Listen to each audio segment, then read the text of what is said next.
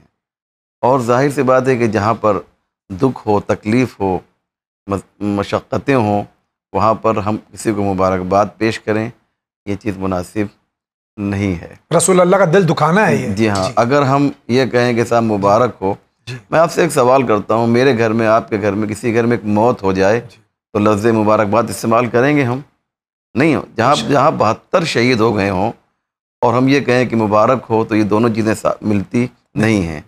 ایک جملے میں بہت مختصر کر کے، جو کہ بہت تفصیلی بیان ہے، کہ ہم شہدائے کربلا سے محبت کرتے ہوئے نئے سال کی مبارکباد پیش نہیں کر سکتے ہیں، کیونکہ ہم سوگوار ہیں، ہم غمخوار ہیں، ہم شکستہ دل ہیں، اور ایسے عالم میں ہماری زبان سے نیا سال مبارک ہو، یہ جملہ جاری نہیں ہو سکتا ہے. ہم پیارے نبی حضرت محمد مصطفیٰ صلی اللہ علیہ وسلم جب رنجیدہ ہیں تو ہم ان کو اور دکھ نہیں پہنچا سکتے، اس لیے ہم نیا سال نہیں مناتے پہلی محرم کو. اور ایک بات اور میں عرض کر دوں کہ واقعہ کربلا کے پہلے بھی ثابت نہیں ہے کہ کسی نے مبارکباد پیش کیا ہو، نہ حضور نے، نہ ہی حضور کے تو یہ بدعت کہاں سے شروع ہو گئی ہے؟ ہاں، تو یہ کہنا، اچھا یہ ہم نیا سال مبارک ہو، ہم نے لیا کہاں سے؟ ایک سوال یہ ہے. اصل میں ہم نے لیا ہے ان لوگوں سے، غیروں سے، کہ جو اپنے نئے سال کے موقع پر مبارکباد پیش کرتے ہیں. تو ہم سوچتے ہیں کہ صاحب ہم بھی نئے سال کے موقع پر مبارکباد پیش کریں. ضروری نہیں ہے کہ ہم ان کے کلچر کو اختیار کریں اور ان کے کلچر کو اپنے کلچر میں شامل کر لیں. بہت بہت شکریہ. آگے بڑھتے ہیں. السلام علیکم آغا، میرا نام عباس ہے، میں لکھنؤ سے بول رہا ہوں. آغا میرے 2 سوالات ہیں. پہلا سوال یہ ہے کہ اگر کوئی شخص کہ جس سے کئی دفعہ روزے ٹوٹ چکے ہیں، ماہ رمضان میں اس سے وہ غفلت میں تھا اور اس نے روزے کی اہمیت کو نہیں پہچانا اور اس نے اپنے روزے کو توڑ دیا. اب کفارے کے مطابق اس کو ہر روزے کے بدلے 60 روزہ اور ایک اس کا کفارہ، ایک روزہ اس کے کفارہ 2 قضا کے طور پہ بھرنا ہوگا. لیکن اگرچہ وہ انسان نہ ہی 360 روزے رکھ پا رہا ہے، اور یعنی 360 روزے بھی نہیں رکھ پا رہا ہے، پورے 5 یا 6 روزے اس نے توڑے ہیں اور سال بھر کے اندر وہ نہیں رکھ سکتا، تو کیا گنجائش ہے کہ وہ ان 360 روزوں کو، یعنی جب تک حیات ہے، وہ بات صحت کے ساتھ، وہ یعنی اس کی صحت تو ہے لیکن وہ 360 روزے اس لیے نہیں رکھ سکتا کیونکہ سال بھر پورے ہونے سے پہلے ہی 360 دن ختم ہو جاتے ہیں اور ماہ رمضان دوبارہ چلا آتا ہے. اب جہاں تک میں نے سنا ہے کہ اس کو اسی سال وہ روزے پورے رکھنے پڑتے ہیں، تو کیا یہ ممکن ہے کہ وہ روزے رکھ سکے آگے آئندہ سالوں میں اور اپنی قضا والے روزے پہلے بھر دے؟ یا اور اس کے پاس دوسری یہ کہ غلام آزاد کرانے کے لیے اس وقت کوئی حالات ایسے ہیں نہیں، اور نہ ہی اس کے پاس اتنی آمدنی یا پیسہ ہے کہ وہ مسکینوں کو کھانا کھلا سکے. اس کا حل آگا بتا دیں. اور دوسرا سوال یہ ہے کہ اگر کوئی شخص ہے جو اپنی زوجہ سے حالت حیض میں اس نے ہم بستری کی ہو، تو اس کے اوپر جو کفارہ ہے وہ کیا ہے؟ اگر وہ کفارہ، اگر کہ اس نے ایسا کام جو ہے کیا ہے تو اس کا کفارہ کیا ہے، اور آغا اس کا حل کیا ہے یہ بیان کریں. السلام علیکم. بھائی کے 2 سوال ہیں. جان بوجھ کے روزہ توڑا ہے اور کئی روزے توڑے ہیں، بقول ان کے 5 روزے، جس کے 360 تقریباً روزے ہوتے ہیں. اب یہ 360 دن تو روزے رکھنا ممکن نہیں انسان کے لیے. اگلا ماہ مبارک آ جائے گا، اس کے لیے کیا حل ہے؟ جی ہاں، اگر یہ اس سال نہیں رکھ سکتے ہیں تو اس کو دوسرے سال میں بھی کنٹینیو کر سکتے ہیں. جی. اور دوسرا سوال جو ہے حالت حیض میں، جی ہاں، تو اس کے لیے استغفار کرنا ہوگا. وہ استغفار کریں. کام بہت غلط کیا ہے، ایسا نہیں کرنا چاہیے، لیکن احتیاط مستحب یہ ہے کہ وہ اگر کفارہ نکالنا چاہتے ہیں تو اگر اس کو 3 حصے میں ڈیوائڈ کریں. اگر پہلے حصے میں انہوں نے مقاربت کی ہے اس حالت میں، تو 1 مثقال جو تقریباً 4.5 گرام کے قریب سونا ہوتا ہے وہ نکالیں کفارے کے طور پہ، یا اگر درمیانی جو مدت ہے اس میں ہے تو آدھا مثقال ہے، اور اگر آخری مدت میں کیا ہے تو 1/4 مثقال سونا جو ہے کفارے کے طور پہ نکال دیں گے. بہت بہت شکریہ. اگلا سوال. میں محمد ظفر زیدی علی گڑھ سے بول رہا ہوں. میرے بھائی مولانا صاحب کی خدمت میں میرا سلام میں آپ سے سوال یہ کرنا چاہتا ہوں کہ لا الہ الا اللہ کلمہ ہے، کلمہ حیدانیت، اس کی بنیاد رسول اللہ نے ڈالی یا حضرت آدم سے بھی یہی کلمہ چلا رہا ہے؟ کسی نبی کی زبان پہ لا الہ الا اللہ آیا اور اس کی مقاصد ہے کہ لوگوں کو اسلام قبول کرنے کے لیے ہمارے جتنے بھی انبیاء رسولین تھے کس طرح تعلیم اللہ کی وحدانیت کی تھی؟ لا الہ الا اللہ اس وقت میں موجود تھا یا یہ رسول اللہ کے اسلام قبول کرنے نبی بننے کے بعد یا رسول بننے کے بعد ہی ظاہر ہوا؟ اس کی وضاحت چاہتا تھا میں۔ حضرت ابراہیم نے، حضرت اسماعیل نے لا الہ الا اللہ اپنی زبان سے جاری کیا یا نہیں کیا؟ ادب کس انداز میں ایمان لایا کرتے تھے لوگ کہ اللہ ایک ہے، کیسے کہلایا جاتا تھا؟ میں اس کی وضاحت فرماؤں گا۔ میں اس سوال کو الٹ دوں کہ کیا کسی نبی نے ایسا کیا کہ نعوذ باللہ کہ لا الہ الا اللہ نہیں کہا ہو؟ آپ کا جو سوال ہے واقعاً اچھا سوال ہے۔ ہر نبی نے لا الہ الا اللہ اپنی زبان پر جاری کیا اور ہر امتی نے لا الہ الا اللہ اپنی زبان پر جاری کیا۔ میں ایک مثال دے دوں، جیسے جناب آدم کے زمانے میں جو کلمہ تھا جی لا الہ الا اللہ، آدم صفی اللہ، اس کے بعد جناب نوح کی شریعت آئی تو جناب نوح نے کلمہ کیا پڑھوایا؟ لا الہ الا اللہ نوح نجی اللہ۔ اس کے بعد جناب ابراہیم تشریف لائے، آپ کے زمانے میں جو کلمہ تھا وہ لا الہ الا اللہ ابراہیم خلیل اللہ۔ جناب موسیٰ کے زمانے سے جو کلمہ شروع ہوا لا الہ الا اللہ موسیٰ کلیم اللہ۔ جناب عیسیٰ کے زمانے سے جو کلمہ شروع ہوا وہ لا الہ الا اللہ عیسیٰ روح اللہ۔ ہمارے آخری نبی کے زمانے سے جو کلمہ شروع ہوا وہ لا الہ الا اللہ محمد الرسول اللہ صلی اللہ علیہ وسلم۔ البتہ یہاں پہ ایک بات اور ایڈ کر دوں کہ علی ولی اللہ کیوں زیادہ کیا گیا، اس کی وجہ یہ تھی کہ ہر نبی کے زمانے میں نبوت کا سلسلہ جاری تھا۔ یہاں پہ علی ولی اللہ ہم اس لیے پڑھتے ہیں تاکہ دنیا کو بتائیں کہ نبوت ختم ہو گئی ہے اور ولایت شروع ہو رہی ہے۔ بہت شکریہ آغا۔ اسی کے ساتھ میں دیکھتے ہیں یہ کیا فرما رہے ہیں۔ میں سبیحہ خان بول رہی ہوں کولکاتہ سے۔ میرا سوال یہ ہے کہ مجھے اولاد کے لیے کوئی اچھا سا ورد بتائیں۔ مجھے اولاد ایک ہوئی ہے، مجھے اور اولاد چاہیے۔ سب کچھ بی پی یا شوگر ہائی لو رہنے کی وجہ سے میں پتہ نہیں کیوں مجھے اولاد نہیں نصیب ہو رہی ہے۔ کوئی اچھا سا ورد مجھے بتائیے۔ الحمدللہ بہن کی ایک اولاد ہے، جی یہ دیگر ایک بچہ اور چاہتی ہیں، جی اس کے لیے کوئی ورد بتا دیجیے۔ بہرحال اس کے لیے بہت سے اوراد و وظائف ہیں۔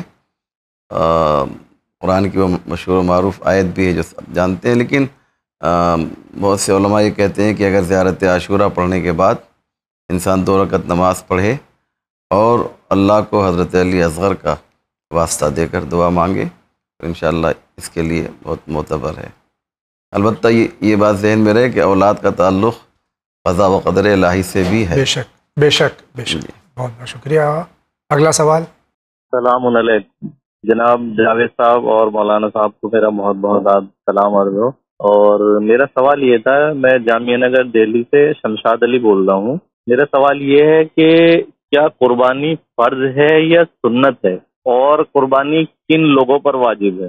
اور اگر کسی کے پاس پیسہ نہ ہو تو بہت سے لوگ مولانا سے میں نے یہ سنا ہے کہ وہ کہتے ہیں کہ قرض لے کر کے کرو اور دوسرے لوگوں سے ادھار لو، یہ کرو وہ کرو۔ تمام عالم دین تمام مولانا پڑھتے ہیں اس بارے میں، خطبے میں بھی بولتے ہیں، لیکن اسلام ہمارا کسی کے آگے ہاتھ پھیلانے کے لیے کہتا ہی نہیں ہے کہ آپ کسی سے ہاتھ پھیلائیں اور قرض لیں ادھار لیں۔ ہاتھ پھیلانے کے لیے اسلام نے منع کیا ہے، تو اسلام اس چیز کو کیسے کہہ سکتا ہے کہ آپ قرض لیں؟ تو میرا یہی سوال تھا۔ بہرحال جاوید صاحب آپ کی روشنی میں مجھے جواب دیجیے۔ بھائی کا سوال بہت اچھا ہے۔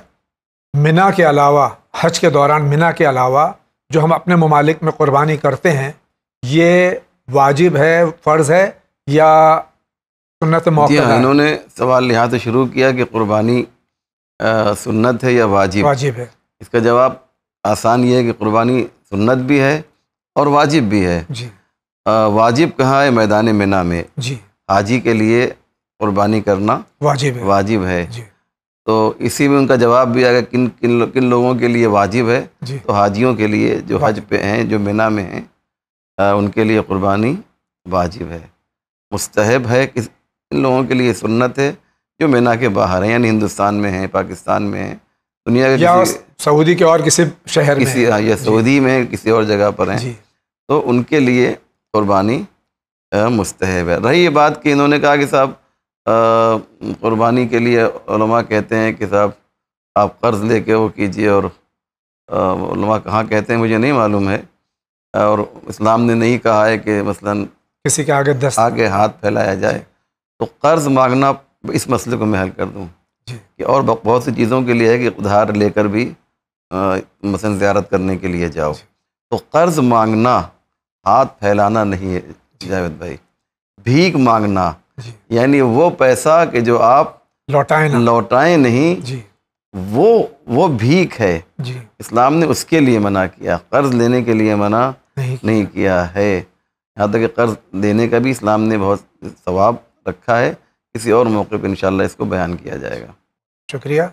اگلا سوال۔ میں سنبل سے رفت بول رہی ہوں۔ میرا سوال یہ ہے کہ عیدیہ کی 9 تاریخ کو حضرت مسلم کی شہادت ہوئی ہے، اس دن ہم حضرت مسلم کے نام کی میت نہ کر کے اپنے کسی مردے کے اصالے ثواب کے لیے کریں اور ان کا فاتحہ پڑھائیں تو یا نہیں؟ اچھا، خدا حافظ۔ اور دوسرا سوال یہ ہے کہ قربانی کا گوشت ہندو بھائیوں کو دیا جا سکتا ہے یا نہیں؟ کہ 9 ذی الحجہ کو سفیر امام حسین علیہ الصلوۃ والسلام حضرت مسلم ابن عقیل علیہ الصلوۃ والسلام کی شہادت ہے، اس دن ہم اپنے مرحومین کی فاتحہ دلوا سکتے ہیں؟ یہاں دیکھیے مجلس تو جناب مسلم ابن عقیل ہی کی ہوگی، جی اس کا جو ثواب ہوگا جی اس ثواب کو ہم ہدیہ کریں گے اپنے مرحومین کو، جی اس میں کوئی نقصان نہیں ہے۔ جی ہر نیک عمل کا جی اللہ نے ایک ثواب رکھا ہے۔ جی جناب مسلم ابن عقیل علیہ الصلوۃ والسلام کی شہادت پر جو مجلس ہو رہی ہے جی اس کا بھی ایک ثواب ہے، ہم یہ چاہتے ہیں یہ ثواب میرے والد کو پہنچ جائے، جی کوئی بری بات کوئی بڑی بات نہیں۔ دوسرا سوال ہے، اس میں ایڈیشن بھی ایک اور کر دوں۔ دوسرا سوال یہ کہ جو قربانی ہم کرتے ہیں عید قربان میں، عید الاضحیٰ میں، کیا اسے ہم غیر مسلم کو دے سکتے ہیں؟ اور ایک اور کنفیوژن ہے کہ آپ نے پچھلے ایک ایپیسوڈ میں یہ بیان فرمایا تھا کہ جو منا کے علاوہ مستحب قربانی ہم اپنے ممالک میں کرتے ہیں، اپنے شہروں میں کرتے ہیں، اس میں خصی بکرا کیا استعمال کیا جا سکتا ہے؟ آپ کے پاس کوئی اس کی دلیل ہے، فتویٰ ہے کوئی؟ جی ہاں، تو گویا 2 سوال ہو گیا نا ان کا۔ پہلا دوسرا سوال تو یہ ہے کہ وہ خصی والی بات جو ہے، جی آپ نے صحیح کہا، آپ کے پاس بھی شاید ہمارے پاس بھی ٹیلی فون آئے کہ جی آپ نے یہ کہاں سے کہہ دیا کہ خصی قربانی جو ہے یہ قربانی ہو سکتی ہے۔ بالکل ہو سکتی ہے، اس میں کوئی شک و شبہ نہیں ہے۔ میں چاہتا ہی ہوں کہ کچھ لوگوں کو، جیسے اگر آپ نے کہا کنفیوژن ہے، کہ لوگوں نے آپ سے بھی پوچھا، جی ہمارے پاس بھی فون آئے کہ بھائی ہم نے یہ پہلی بار سنا ہے کہ خصی قربانی کی، خصی بکرے کی قربانی جی جائز ہے۔ بالکل جائز ہے۔ میں چاہوں گا جاوید بھائی کہ ٹیلی ویژن اسکرین کے اوپر آیت اللہ سیستانی کا وہ فتویٰ جو ہے شو کروائیے مینجمنٹ سے کہہ کر، تاکہ وہ لوگ، عام لوگ بھی دیکھیں اور وہ جو شک ہے وہ شک دور ہو سکے۔ اور صرف آیت اللہ سیستانی مضر اللہ علی نہیں، بلکہ گزشتہ بھی آیت اللہ خوئی اور دوسرے تقریباً سب کے نزدیک جائز ہے۔ سب کے نزدیک خصی بکرے کی قربانی، پھر میں ریپیٹ کر رہا ہوں، یہ دیکھیے اسکرین کے اوپر یہ جو فتویٰ آپ دیکھ رہے ہیں، یہ فتویٰ یہ بتا رہا ہے کہ خصی بکرے کی قربانی جائز ہے، جیسا کہ بہت سے لوگوں نے چینل ون کے ذریعے سے اور ہمارے پاس فون کر کے یہ سوال کیا تھا کہ ایسا کہاں ہے، تو اس کے جواب میں آپ کے اسکرین پر یہ فتویٰ دکھایا جا رہا ہے، اسے آپ توجہ کے ساتھ اسے پڑھیں اور تمام لوگوں کو بتائیں جو غلط فہمی کا اس سلسلے میں شکار ہوئے ہیں۔ پھر وضاحت فرماتے ہیں کہ مستحب قربانی جو حج پہ اس کے علاوہ، مستحب قربانی کا یہ قانون ہے، لیکن جو حج کی قربانی ہے وہ واجب ہے، اس میں وہ تمام شرائط جاوید بھائی جی کہ جو بیان کیے گئے ہیں اس کی رعایت کرنی ہوگی کہ اس میں کسی طرح کا کوئی عیب نہ ہو۔ لیکن مستحبی قربانی، پھر ریپیٹ کر رہے ہیں، مستحبی قربانی میں وہ تمام شرطیں ضروری نہیں ہیں۔ دوسرا سوال ہے، غیر مسلم کو قربانی کا گوشت دیا جا سکتا ہے؟ جی ہاں، بالکل۔ یہاں بھی یہاں بھی ایک غلط فہمی ہے کہ صاحب نہیں دے سکتے ہیں، غیر مسلم کو قربانی کا گوشت دیا جائے گا، اس میں کوئی حرج نہیں ہے۔ یہاں پر بھی بعض لوگ یہ سمجھتے ہیں کہ قربانی کا گوشت نہیں دیا جا سکتا ہے، جبکہ جاوید بھائی دیا جا سکتا ہے۔ جی بہت بہت شکریہ۔ آپ کیا کہنا چاہ رہے ہیں؟ میرا نام زینب ہے، میں راجستھان سے بول رہی ہوں، اور مولانا صاحب سے میرا سوال یہ ہے کہ نماز شب کی آخری زکوٰۃ نماز وطر میں جو دعائے قنوت کے بعد جو 70 بار استغفر اللہ ربی واتوب الیہ پڑھی جاتی ہے، وہ نماز میں ہاتھ اٹھا کر پڑھنے کی ہے یا سلام پھیرنے کے بعد پڑھنے کی ہے؟ اور دوسرا سوال میرا یہ ہے کہ نماز شب میں تسبیح فاطمہ زہرا کب پڑھی جاتی ہیں؟ شکریہ۔ نماز وطر میں جو 70 بار استغفار ہے یہ قنوت میں ہی پڑھا جائے گا؟ جی ہاں، اسے قنوت میں ہی پڑھنا ہے، جی جو طریقہ ہے نماز کا، جی کہ 70 بار جو استغفار پڑھنا ہے وہ قنوت میں پڑھنا ہے۔ اور دوسرا سوال ان کا یہ ہے کہ زہرا سلام اللہ علیہ کی تسبیح جب آپ سلام مکمل کر لیں، تشہد کے بعد السلام علیکم ورحمۃ اللہ وبرکاتہ پڑھ لیں تو فوراً جو ہے تسبیح جناب فاطمہ زہرا پڑھنا چاہیے۔ البتہ یہ سب مستحبات میں سے۔ بہت بہت شکریہ۔ اگلا سوال۔ مولانا جاوید بھائی کو میرا سلام کہیے گا۔ میرا سوال یہ ہے کہ ہمارے مکان کا ایک دروازے کا راستہ فقیروں کی طرف ہے، وہ لوگ ہمیں اب نکلنے نہیں دیتے ہیں، پلیز کوئی ایسی دعا بتا دیجیے جس سے کہ ہمارا راستہ کھل جائے۔ اچھا، خدا حافظ، بہت بہت شکریہ، یہ چینل ہمیں بہت پسند ہے۔ بہت بہت شکریہ۔ آپ کے ذریعے سلام آیا تو میں بہن کو میں نے کہا کہ انہوں نے کہا کہ مولانا جاوید بھائی کو سلام، تو میں آپ کو سلام ان کی علیکم طرف سے السلام ورحمۃ اللہ پہنچا رہا ہوں۔ آپ ہماری جو محترمہ ہیں، بہن ہیں، ان کا سلام قبول کیجیے۔ جی قبول کیا میں نے، جی۔ اور جو یہ ان کا مسئلہ ہے اس کو حل کر دیجیے۔ ہاں دیکھیے، انہوں نے یہ کہا ہے کہ صاحب وہ جو فقیر ہیں جی وہ انہوں نے راستہ بلاک کر دیا ہے، جو میں سمجھا ہوں، جی، اور اس کے لیے کوئی دعا بتائیے۔ البتہ اس کے لیے دعا سے زیادہ جو ہے دوا کی ضرورت ہے، یعنی حالات کو مساعد کیجیے، لوگوں سے کہیے کہ بھائی یہ آپ کے دروازے پہ فقیر کیوں بیٹھ گئے ہیں۔ سوال بھی بڑا عجیب و غریب ہے۔ جی جی۔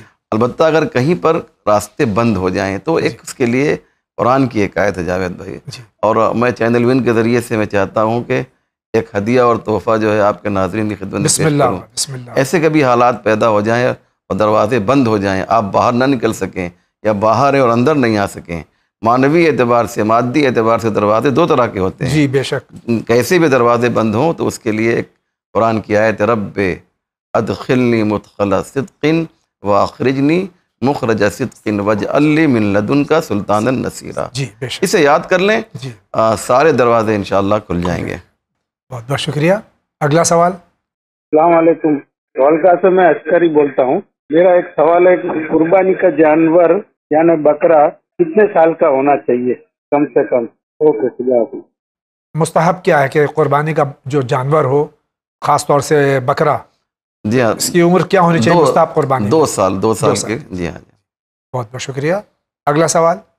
السلام علیکم، میری مدر بہت بیمار رہتی ہیں، تھرمامیٹر میں ان کا فیور بھی نہیں دکھاتے ہیں صحیح سے، اور ان کی رپورٹ ساری نارمل آتی ہے۔ میں چاہتی ہوں آپ مجھے آنسر دیجیے کہ اس چیز کا علاج کیا ہے۔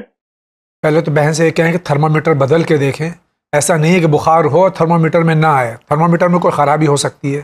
دوسرے ان کے لیے کوئی دعا بتا دی۔ بہت اچھی بات کہی آپ نے کہ اگر بخار ہے جی تو وہ ظاہر کرے گا تھرمامیٹر، جی، مگر یہ کہ وہ خراب ہو گیا ہو، جی، اور دعائیں اس کے لیے بہت سی ہیں، اور یہ ایک ورد زبان پر رکھیں، کم سے کم ایک تسبیح ہر روز پڑھیں۔ وَنُنَزِّلُ مِنَ الْقُرْآنِ مَا هُوَ شِفَاءٌ وَرَحْمَةٌ جی، وَنُنَزِّلُ مِنَ الْقُرْآنِ مَا هُوَ شِفَاءٌ وَرَحْمَةٌ۔ یہ ایک تسبیح کسی بھی نماز کے بعد پڑھیں، انشاءاللہ فائدہ محسوس ہوگا انشاءاللہ العزیز۔ بہت بہت شکریہ۔ اگلے سوال کی طرف بڑھتے ہیں۔ مولانا صاحب سے میرا سوال یہ ہے کہ میری پھوپھی ہے، وہ ان کو اپنے سسرال سے بہت تکلیف ہوتی ہے، اور ان کا جو شوہر ہے وہ بہت ہی غلط لائن پر ہے، اور وہ ان کو مارتا بھی بہت ہے، اور ان کے جو ایک بیٹا ہے میری پھوپھی کے، وہ اپنے سیم باپ کے اوپر ہے، اور وہ بھی ہے نا اس کی طرح میری پھوپھی کو مارتا ہے، اس کی بات نہیں مانتا ہے، اور ہے تو چھوٹا ہی، بڑا نہیں ہے، اور نا بالکل ان کی بات نہیں مانتا ہے، اور میرے جو پھوپھا جی ہے وہ میری بوبو کی پھوپھی کی طرف کوئی توجہ بھی نہیں دیتے ہیں، اور ان کو مارتے ہیں، اور پوری رات موبائل چلاتے ہیں، غیر لڑکیوں سے باتیں کرتے ہیں. تو پلیز مولانا صاحب ایسا کوئی وظیفہ یا دعا بتائے جس سے میری پھوپھی کی تکلیف دور ہو. وہ بہت پریشان رہتی ہے، روتی بھی ہے، اور وہ اس کا لڑکا بھی بہت شیطان ہے، اور وہ اپنی چھوٹی بہن کو بھی مارتا ہے جبکہ وہ اتنی کمزور ہے. تو پلیز کوئی ایسی کوئی دعا بتائیں. یہ دعا سے زیادہ اس میں پھر وہی دوا جیسے آپ نے فرمایا تھا کہ اس کا علاج جو ہے وہ صرف دعا نہیں ہے بلکہ اور طریقے بھی جو ہیں.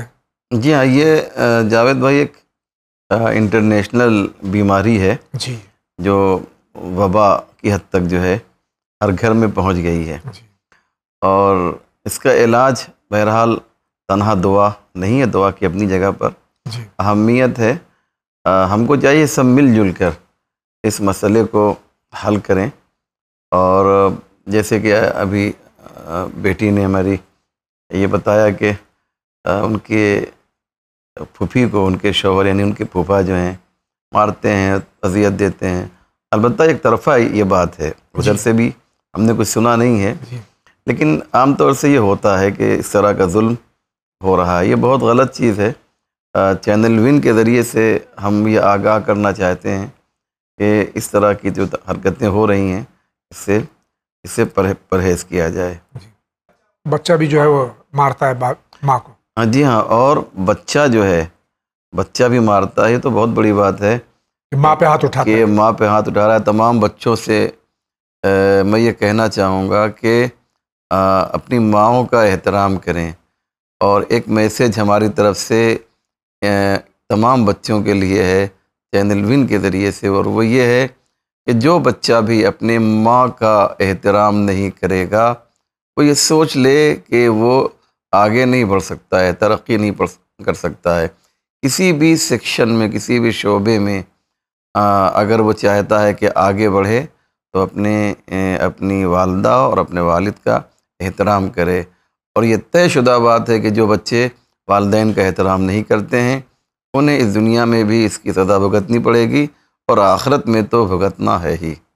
بہت بہت شکریہ. اگلا سوال. السلام علیکم مولانا صاحب، میرا ایک کوشچن ہے. پہلا میرا نام خمرچہ ہے، وائزر ڈسٹرکٹ دلی پٹن سے بول رہی ہوں. میرا کوشچن یہ ہے کہ ہم جب نماز پڑھتے ہیں نا، سامنے نماز کے سامنے رکھ کے تصویر وغیرہ رہتے ہیں نا، گڑیا بہت سے سجاوٹ کر کے رکھتے ہیں، تصویر وغیرہ تصویر کے سامنے نہیں پڑھنا کر کے سنی تھی میں میرے ابا جان سے. وہ ٹھیک ہے یا نہیں ہے؟ پہلا کوشچن یہ ہے میرا. دوسرا کوشچن میرا یہ ہے کہ ہم لوگ عورتیں ہیں نا، نماز پڑھنا چاہیے، ضروری ہے نا، نماز پڑھنا ضروری ہے نا، تو اذان ہونے کے فوراً ہی پڑھ لینا چاہیے عورتوں کو، نہیں آدھا گھنٹہ گیپ دے کر پڑھنا چاہیے؟ یہ کلیئر کرنا ہے میرا کوشچن. اور تیسرا کوشچن میرا یہ ہے، میرا نام قمر جہاں ہے، یہ شیخ قمر جہاں ہے میرا نام. یہ نام ٹھیک ہے یا نہیں ہے؟ ذرا مجھے بتائیے نا مولانا صاحب. شکریہ. السلام علیکم. بہن کے 3 سوالات ہیں. جی. پہلا سوال یہ ہے کہ اگر کسی ذی روح کی انسان کی تصویر سامنے لگی ہو اور پیچھے نماز کوئی پڑھ رہا ہے تو کیا صحیح ہے یہ نماز؟ جاوید بھائی، نماز تو صحیح ہو جائے گی جی، لیکن مکروہ ہے جی، ثواب کم ہو جائے گا. جی. لہذا کوشش یہ کرنا چاہیے کہ جب نماز پڑھیں تو سامنے کوئی تصویر نہ ہو. جی. دوسرا سوال بہن کا یہ ہے کہ اول وقت نماز کا ہو جائے یا اذان ہو جائے تو خواتین کچھ علاقوں میں ایسا ہے کہ خواتین آدھے گھنٹے بعد پڑھیں، کیا یہ صحیح ہے؟ بالکل غلط ہے، بالکل غلط ہے. اول وقت نماز کی فضیلت بہت ہی زیادہ ہے. جی. اگر آپ کے پاس وقت ہو تو میں ایک چھوٹا سا واقعہ بسم اللہ اس سلسلے میں پیش کر دوں تاکہ جو لوگ اول وقت کی اہمیت نہیں جانتے ہیں. ایک تو حدیثیں روایتیں بھری پڑی ہیں جی کہ جو یہ کہتی ہیں کہ آپ کو، ہم سب کو نماز اول وقت پڑھنا چاہیے. جی. دوسری بات یہ کہ قرآن کی ایک آیت ہے فویل للمصلین جی. الذین هم عن صلاتهم ساہون. اللہ اکبر. ویل کا 2 معنی ہے. ایک تو یہ کہ وائے ہو نماز پڑھنے والوں پر. جی. جب نماز پڑھنے والے ہیں تو ان پر اللہ کا عذاب کیوں نازل ہوگا؟ اب قرآن کی آیت آگے الذین هم عن صلاتهم ساہون، وہ لوگ جو نماز میں سہو کرتے ہیں. یہاں پر مفسرین نے لکھا ہے کہ جو نماز کو اہمیت نہیں دیتے. مثلا ٹالتے رہتے ہیں. نماز کا وقت ہو گیا ہے لیکن گفتگو کر رہے ہیں, بات کر رہے ہیں. جی تو یہ قرآن کی آیتیں اور روایتیں بہت سی آپ کو ملیں گی کہ جس میں یہ تاکید کی گئی ہے. ایک واقعہ ہے, ایک عالم دین نے یہ واقعہ نقل کیا ہے, تو اسے سن لیجئے. بسم اللہ. 1 منٹ کم سے کم لگے گا اس واقعے میں. میں چاہتا ہی ہوں کہ لوگوں تک چینل ون کے ذریعے سے ایک بہت اچھا میسیج آج پہنچ جائے کہ وہ یہ کہتے ہیں کہ انقلاب ایران سے پہلے ایک عالم دین قم سے تہران جا رہے تھے, اور جب ان کی بس قم اور تہران کے درمیان پہنچی تو وہ خود دیکھتے ہیں کہ ایک جوان ہے کہ جو ڈرائیور کے پاس جاتا ہے اور جا کر اس سے کہتا ہے کہ تھوڑی دیر کے لیے رک جاؤ, بس روک دو, ہم یہاں پر نماز پڑھیں گے. تو ڈرائیور کہتا ہے کہ تم کیسی بات کر رہے ہو, اس جنگل میں تم کہاں نماز پڑھو گے؟ کہیں کنارے ہی چٹائی میرے پاس رہتی ہے, اسے بچھا کر میں نماز پڑھ لوں گا. عالم دین نقل کر رہے ہیں کہ میں یہ دیکھ رہا ہوں, اور یہ جوان جو ہے بالکل اتاولا ہے, بے چین ہے, مضطرب ہے, ہاتھ جوڑ رہا ہے, پلیز بس روک دو تاکہ ہم اللہ کی عبادت کر لیں, اللہ کی بندگی کر لیں. اور ڈرائیور ہے جو اڑا ہوا ہے کہ آخر میں ڈرائیور کے ذہن میں کیا بات آئی, وہ بھی تو نمازی تھا, ڈرائیور بے دین تو نہیں تھا, لیکن اس نے کہا یہاں پر نماز کیوں پڑھ رہے ہو, کوئی جگہ خاص آئے گی؟ اس نے کہا نہیں, میں اول وقت پڑھنا چاہتا ہوں. بہرحال ڈرائیور نے وہ بس کو روک دیا. اب جو بس کو روکا تو اس نے ایک پانی اس کے ساتھ تھا, اس نے وضو کیا, اس نے چٹائی بچھائی اور وضو کر کے نماز شروع کر دی. عالم دین کہتے ہیں مجھے بڑا عجیب لگا کہ اس جوان کا ایمان اتنا قوی ہے. میں نے کہا میں بھی یہیں پر نماز پڑھ لوں. میں نے بھی نماز پڑھ لی. جب نماز پڑھ کے ہم لوگ بس میں بیٹھے تو میں اس کے پاس گیا, میں نے کہا یہ بتاؤ کہ آخر تمہیں اس قدر بے چینی کیوں تھی؟ تو اس نے جملہ کیا کہا سنیں گے جاوید بھائی. اس نے کہا اس کی وجہ یہ ہے کہ ہم نے اپنے امام سے وعدہ کیا اللہ تھا, اکبر, اور اس وعدے کو میں زندگی بھر نبھاؤں گا جہاں تک ممکن ہو سکے گا.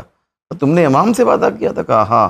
پھر اس نے اپنا ایک واقعہ نقل کیا, کہا کہ یہ انقلاب سے پہلے کی بات ہے. انقلاب کو آئے ہوئے کتنا سال ہو گیا جاوید بھائی؟ 79 میں انقلاب آیا, تقریباً 40 سال. جی, اور 40 سال پہلے کی بات ہے. اب کتنے پہلے کی بات ہے وہ مجھے نہیں معلوم, جو عالم دین نے نقل کیا کوئی حد نہیں معین کی کتنے سال پہلے کی ہے. فرض کیجیے آج سے 50 سال پہلے کی بات ہو سکتا ہے وہ.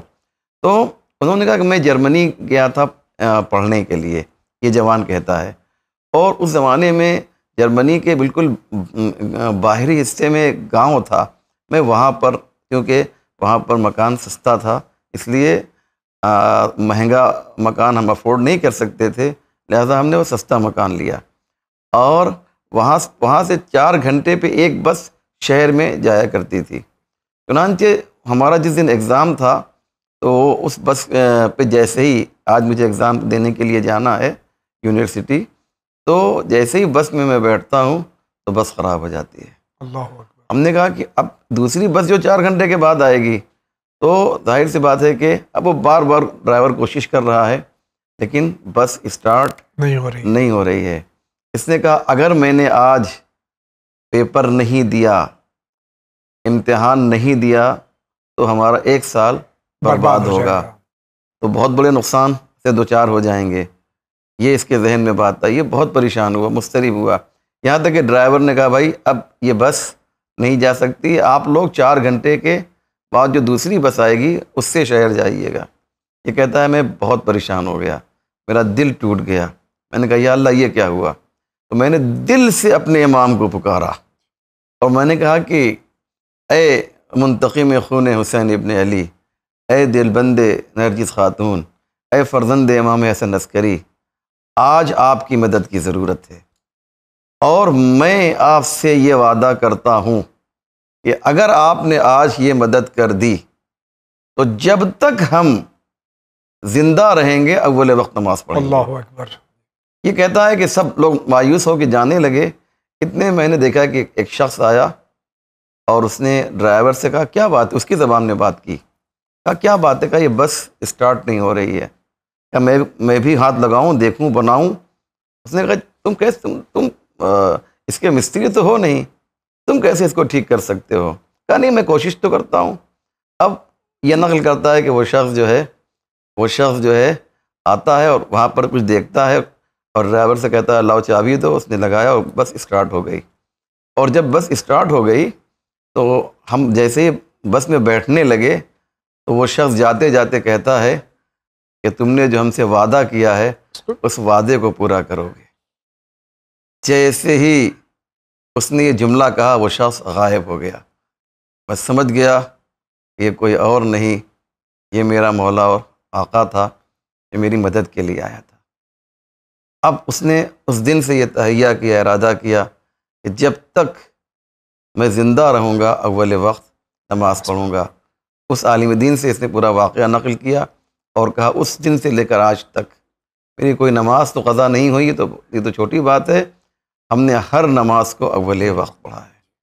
تو اس سے دو باتیں سمجھ میں آئیں کہ اول وقت نماز کی اہمیت اتنی ہے کہ اول وقت نماز پڑھنے والے شخص کے پاس امام زمانہ خود آ جاتے ہیں. سبحان اللہ سبحان اللہ. امام اس کے پاس آتے ہیں جو اول وقت نماز پڑھتا ہو. تو نماز کی اپنی جگہ پر اہمیت، جی اول وقت پڑھنا اس سے زیادہ اہم ہے. یا ابا صالح یا مہدی ادرکنی. آئیے اسی کے ساتھ آگے بڑھتے ہیں. السلام علیکم. میں جاننا چاہتا ہوں کہ ہمارے وطن میں جو مستحب قربانی ہے وہ کچھ لوگ نہیں بھی کرتے ہیں اور بال اور داڑھی بنانے سے پرہیز کرتے ہیں. یہ قربانی سے اور بال اور داڑھی سے کیا تعلق ہے؟ اس کا وضاحت کریں. بہت سے لوگ ایسے کہتے ہیں کہ اگر قربانی نہیں بھی کر رہے ہیں تو کم سے کم داڑھی اور بال سے پرہیز کریں. اس کا وضاحت کریں. غیر مسلک کے لوگ ہمارے یہاں مسلک اہل بیت علیہ الصلوۃ والسلام میں جو مستحب قربانی ہم اپنے ممالک میں اپنے شہروں میں کرتے ہیں، اس میں بہت سے لوگ ناخون اور داڑھی وغیرہ اور بال وغیرہ نہیں بناتے ہیں. میں اس کو واضح کر دیتا ہوں. یہ کہاں سے یہ سوال کہاں سے کر رہے ہیں؟ جی ایک ہوتا ہے داڑھی بنانا، جی ایک ہے داڑھی منڈانا. جی داڑھی بنانا اچھی بات ہے، داڑھی منڈانا حرام ہے. جی چاہے وہ کسی بھی موقع پر ہو، جی عید سے پہلے ہو یا عید کے بعد ہو. یہ تو ایک بات ہوئی. دوسری بات کہ یہ جو انہوں نے کہا ہے کہ کچھ لوگ ایسا کرتے ہیں کہ یکم ذی الحجہ سے لے کر عید تک، عید قربان تک جی وہ بال اور داڑھی نہیں بناتے ہیں. جی منڈانے کی بات نہیں، جی نہیں بناتے ہیں.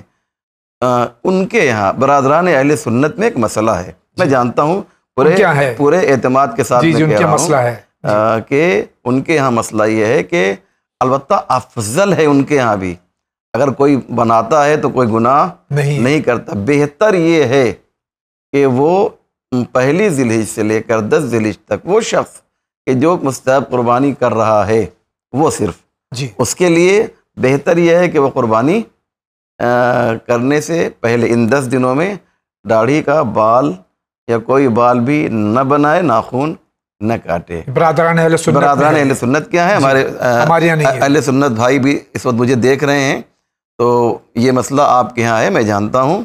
لیکن شیعہ نقطہ نظر سے مکتب جعفری میں ایسا کوئی فتویٰ نہیں ہے، ایسا کوئی نظریہ نہیں ہے.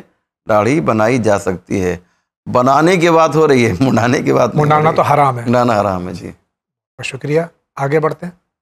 جی السلام علیکم سر. میں آگرہ سے بول رہا ہوں، احترام جعفری. سر ایک تو میری بیٹی کی طبیعت بہت زیادہ خراب ہے. جب سے میری بیٹی ہوئی ہے 4 مہینے کی ہے میری بیٹی، اور اس کو لوز موشن پر بند نہیں ہو رہے ہیں. کافی ڈاکٹرس کو میں نے دکھا دیا. تو سر کوئی بھی دعا ہو ایسی یا کوئی وہ ہو بتا دیجیے آپ، اور کاروبار کے سلسلے سے بتا دیجیے، تھوڑا اس میں ترقی ہو جائے کاروبار میں. اور یہ پروگرام کب دیکھنے کو ملے گا مجھے یہ بتا دیں آپ. شکریہ جناب. السلام علیکم. خدا حافظ. پہلے تو ہم یہاں تمام، میں عالم دین سے بھی گزارش کروں گا، تمام اراکین یہاں اور تمام ناظرین سے گزارش کروں گا کہ ان کی بچی کے لیے اور تمام مرضائے مومنین و مومنات کے لیے دعا کریں کہ اللہ تعالیٰ انہیں صحت کلی عطا فرمائے. اب کوئی دعا آپ بھی بتا دیجیے آقا. جی ہاں، بہرحال ہم سب الہی آمین کہتے ہیں آپ کی اس دعا پر کہ اللہ ہمارے یہ جو بھائی ہیں ان کی بیٹی کو صحت کامل و عاجل بحق ائمہ معصومین عنایت فرمائے. الہی آمین. اور دعا وہی ہے وَنُنَزِّلُ مِنَ الْقُرْآنِ مَا هُوَ شِفَاءٌ وَرَحْمَةٌ لِّلْمُؤْمِنِينَ. کیونکہ آپ کی بچی پڑھ نہیں سکتی ہے تو دودھ کے اوپر اسے دم کر کے ایک تسبیح آپ خود احساس کریں گے اور شکریہ کا فون چینل میں ضرور کریں گے کہ جب سے ہم نے یہ آیت پڑھ کر دودھ پر دم کیا ہے اس کا فائدہ ملا ہے. دعا بھی ہے، آپ کوشش بھی کیجئے، ڈاکٹر کو بھی دکھائیے، صرف دعا پر جو ہے کفایت نہیں کیجئے، قناعت نہیں کیجئے. اور دوسرا سوال جاوید بھائی کیا تھا؟ برکت کے لیے، روزی میں برکت. روزی کے لیے سورہ واقعہ بہت معتبر ہے. نماز عشاء کے بعد آپ سورہ واقعہ کی تلاوت کریں اور ہر وقت باوضو رہیں. انشاءاللہ آپ کی روزی میں بھی اضافہ ہوگا انشاءاللہ. بہت بہت شکریہ. اگلا سوال. السلام علیکم، ہم مظفر نگر ملو پورہ سے بات کر رہے ہیں. ہمارا نام ہے فاطمہ. ہمیں معلوم کرنا ہے مولانا صاحب سے کہ اگر کوئی لڑکی اپنے ماں باپ کی بغیر مرضی کے شادی کر لے غیر برادری میں تو کیا اس سے ملنا جائز ہے؟ السلام علیکم. میں اس سوال میں اضافہ کر دوں جی. کہ اگر لڑکی باکرہ ہے، ورجن ہے، کنواری ہے، تو بغیر ولی کی اجازت کے اس کی شادی جائز ہے یا نہیں ہے، ایک بات.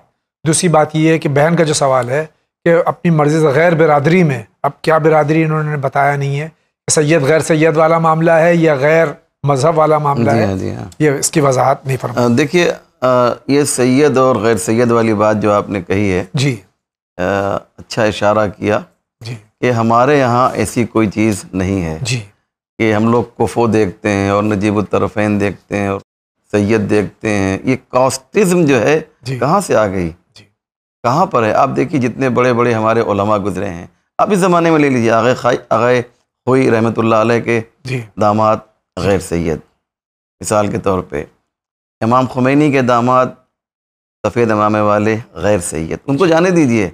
آیت اللہ العظمیٰ سید مرعشی نجفی رحمۃ اللہ تعالیٰ علیہ جو اپنے زمانے کے سب سے بڑے نصاب تھے، ان کے داماد شیخ فاضل لنکرانی جو اتنے بڑے مرجع بھی تھے، وہ بھی شیخ تھے، غیر سید تھے.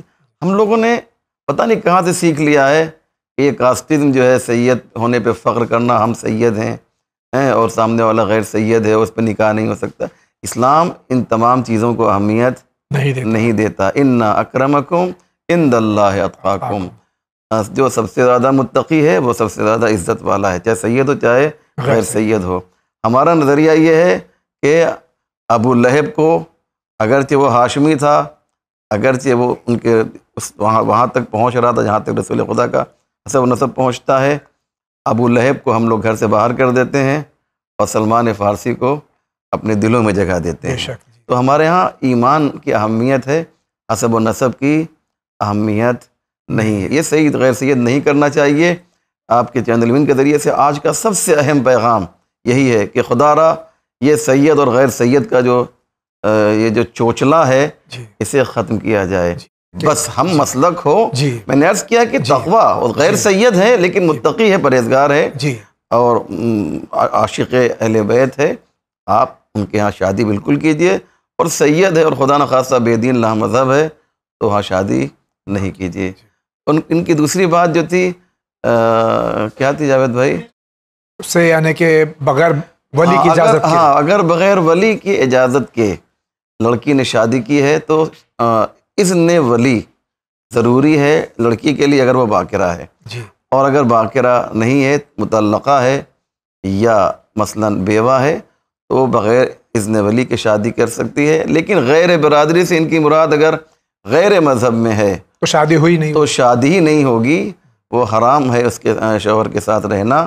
البتہ اس کا مطلب یہ نہیں ہے کہ آپ اس سے ملے نہیں، تھوڑا دل میں تھوڑی رحم دلی ہونی چاہیے. اس سے ملنا حرام تو بہرحال نہیں ہے. شرعاً ایسی لڑکی سے تعلقات رکھنا حرام نہیں ہے. ہاں تھوڑی دیر کچھ دنوں کے لیے اس کو آپ ڈانٹ سکتے ہیں، سمجھا سکتے ہیں، وہ ایک الگ مسئلہ ہے. لیکن آپ کا سوال یہ ہے کہ کیا ایسی لڑکی سے تعلقات رکھنا جائز ہے؟ تو جائز ہے. بہت بہت شکریہ. اگلا سوال کی طرف بڑھتے ہیں.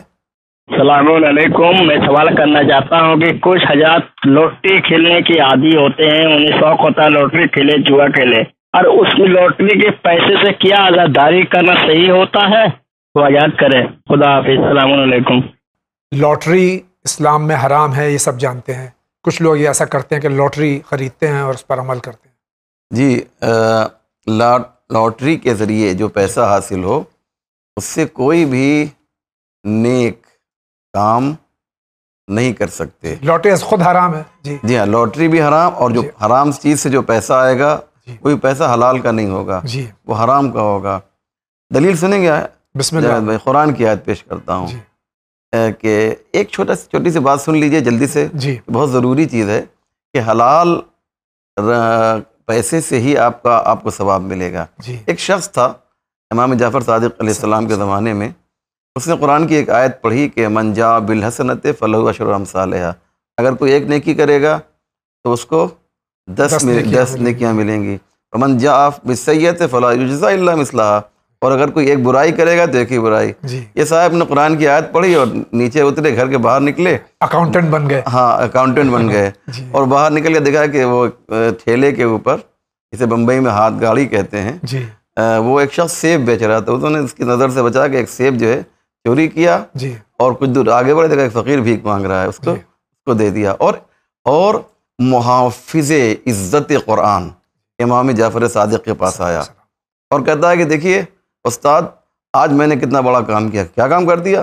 کہا دیکھیے ہم نے قرآن نے کیا کہا ہے کہ ایک نیکی کرو گے تو 10 لکھی جائے گی، ایک برائی کرو گے تو ایک ہی برائی لکھی جائے گی. تو اب دیکھیے کہ ہم نے کیا کیا، ایک سیب چوری کیا تو نام اعمال میں جاوید بھائی ایک گناہ لکھا گیا. اور اس کے بعد اسی سیب کو جو میں نے چوری کیا تھا اسے خیرات کر دیا، ایک فقیر کو دے دیا، تو کتنا ثواب لکھا گیا؟ 10 - 1 9. ہاں، تو یعنی ہم نے کھویا کتنا، پایا کتنا. دیکھیے پھر بھی 9 ثواب ملا نہیں ملا. اچھا، اگر یہ شخص امام کے پاس نہ جاتا، ہمارے چھٹے امام کے پاس، تو کیا ہوتا؟ قرآن کی عزت پہ حرف آتا. امام نے کہا تم نے قرآن کی یہ آیت دیکھی ہے لیکن تم نے قرآن کی آیت نہیں دیکھی، انما یتقبل اللہ من المتقین. بے شک اللہ متقین کے اعمال کو قبول کرتا ہے. تم نے کیا کیا؟ چوری کی، تقوی چلا گیا. جب تقوی گیا تو اب لاکھ خیرات کرتے رہو، کوئی ثواب ملنے والا نہیں ہے. ان کا جو سوال یہ تھا کہ لاٹری کے پیسے سے کیا عزاداری کی جا سکتی ہے؟ انما یتقبل اللہ من المتقین. لاٹری کھیلنے والا جو ہے متقی نہیں ہے، اس کا پیسہ بھی غلط ہے تو اس سے عزاداری بھی نہیں ہو سکتی ہے. شکریہ آغا. اگلا سوال لیتے ہیں. میں جودھ پور راجستھان سے آمین خان بول رہا ہوں. میرا کوشچن ہے، کیا ہم قربانی کے گوشت کے اوپر درود فاتحہ لگا سکتے ہیں یا ایسا واجب ہے یا نہیں؟ اس سلسلے میں تفصیل وہاں سے مجھے سننا ہے. ہمارے بھائی کا سوال ہے کہ قربانی جو ہم کرتے ہیں اس پر کیا ہم نظر و نیاز کر سکتے ہیں؟ دیکھیے قربانی خود ایک طرح سے نظر ہے. قربانی کا گوشت نظر ہو چکا ہے، چاہے اس پہ سورہ فاتحہ پڑھی جائے یا نہ پڑھی جائے. ٹھیک ہے، تو یہ نظر کیا ہوا گوشت ہے. جب پہلے سے نظر اس پہ آپ دلا چکے ہیں ایک طرح سے، تو پھر دوسری بار نظر کی ضرورت نہیں. اگر کر لیا تو کوئی حرج بھی نہیں ہے، کریں تو کوئی نقصان نہیں، ثواب تو بہرحال ملے گا. آئیے ناظرین کرام، اسی کے ساتھ جا رہے ہیں بہت ہی مختصر سے بریک پہ، لیکن آپ کہیں نہیں جائیے، ابھی حاضر ہوتے ہیں.